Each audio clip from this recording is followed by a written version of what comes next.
What's great, YouTube? Your boy King Cody back with another video, man. So, of course, in this video, we're gonna do One Piece chapter 1190 breakdown. Of course, I did one about the spoilers, but we're gonna get into what's going on. So, of course, we have Gabon, finally saved Luffy from being impaled because he got two long swords in him already. So it's just like, dang, Luffy, what is you doing? And of course we have Gabon sitting there asking Luffy, like, you really need saving from an old man, and scolding him, telling him, if you want to be the Pirate King, the future Pirate King, there's people who are going to enjoy, you know, your death so they can sit upon the throne.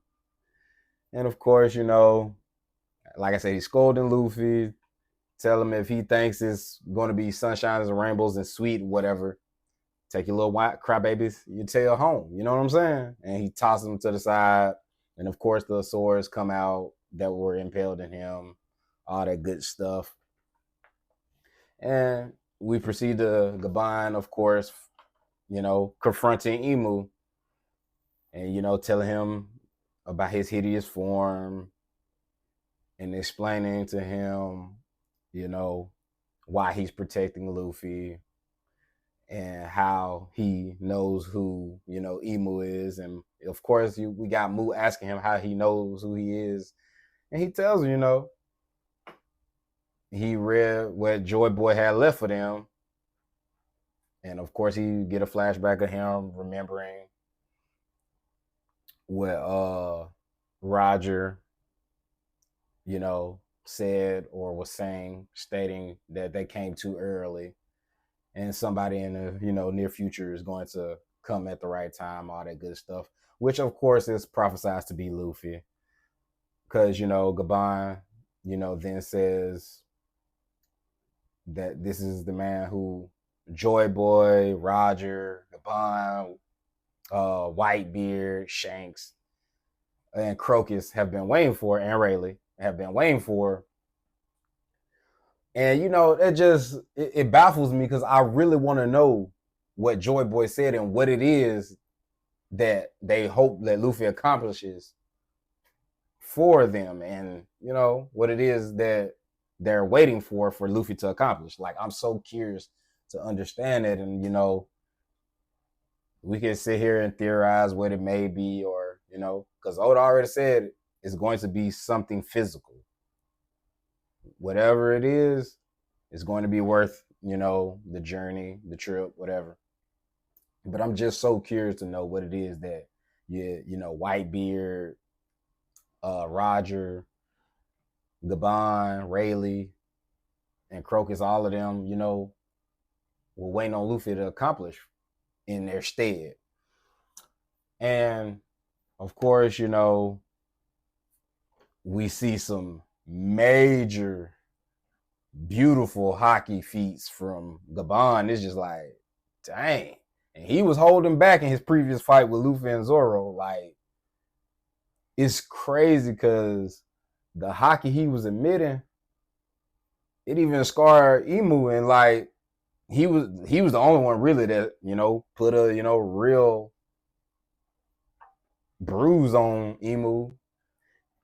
And it's just like, dang, that hockey is next level. And that goes to show, like, what was Rayleigh doing?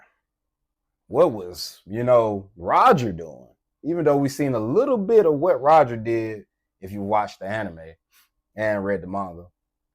We've seen a little bit of it, but, it's like, dang, a prime Roger and a prime Gabon and a prime Rayleigh and a prime Whitebeard, like, they probably was wrecking some shit.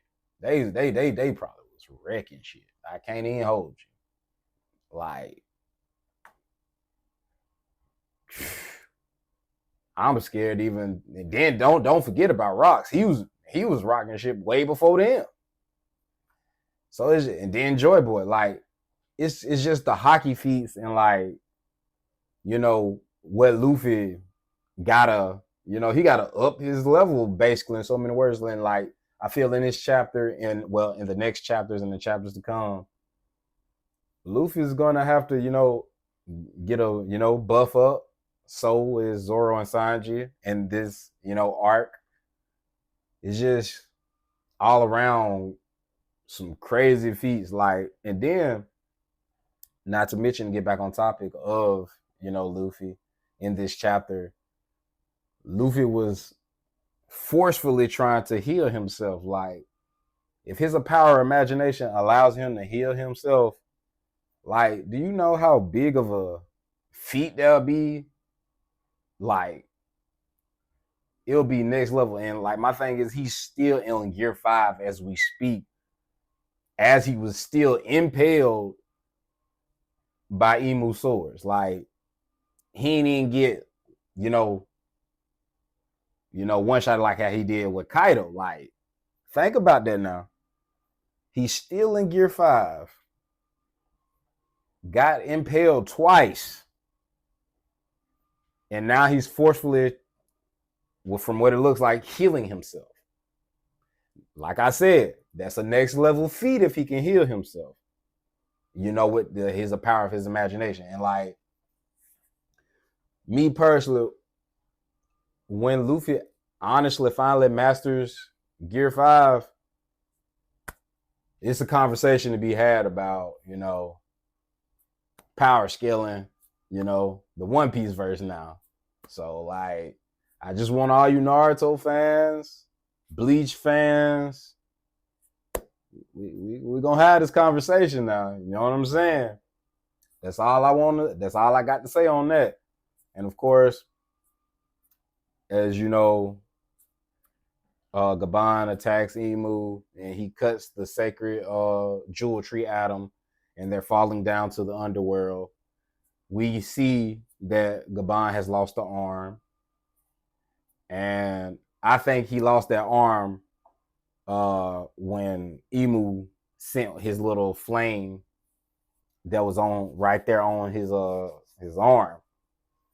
They gonna probably show that in the next chapter or how that happened. Cause I kind of, like I said, that if you were looking at chapter, you'll see that the flame was right there. His omen flame was right there on, you know, Gaban. And that's why I feel like it happened where he lost his arm as he was falling down. Him and Emu was falling down to the underworld. And we see a shocked Luffy, like he's in disbelief that this man has lost his arm. Like, it's your fault, Luffy. You done been saved. Like, bruh, you really should be tired of being saved. I love my boy Luffy, but you should be tired of being saved. I can't even hold you. Like, for Gaban to make you realize if you don't step it up, your friend's homeland could be, you know, taken over all that and burned down and whatnot. And then your crew, they're in potential danger. Like, for Gaban to goddamn give you a reality check, like, come on, bro. I understand, be free, but be serious at the same time. You know what I'm saying? You got to think about what's on the line. And, you know, hopefully in the next chapter, which I feel like is possibly going to be a Zoro and Sanji chapter, next chapter, 1191. But hopefully we get a little bit of Luffy in, you know, chapter 1191. But I strongly feel like it's going to be a pretty much Sanji and Zoro chapter because, you know, Sanji still got to, you know, tap into his Conqueror's Haki.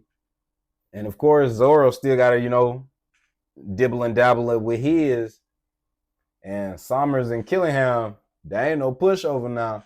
And I'm curious to see how Sanji's going to act with Killingham, knowing that Zaza is a female. I feel like that's going to be a hindrance for Sanji. Hopefully it doesn't. Hopefully his Haki does some damage where he ain't got to lift a finger on said individual. But, you know, in this chapter, man, it was an interesting chapter. It was a 10 out of 10 to me personally. And I can't wait to see as the story continues to progress. But, you know, it's your boy King Cody, man. Like I always say, make sure you like, comment, share, and subscribe so the Taylor familia can keep growing and I can keep bringing you guys more anime content. And of course, I will be doing some vlogs soon. So, you know, just rock with me. I love you guys and peace.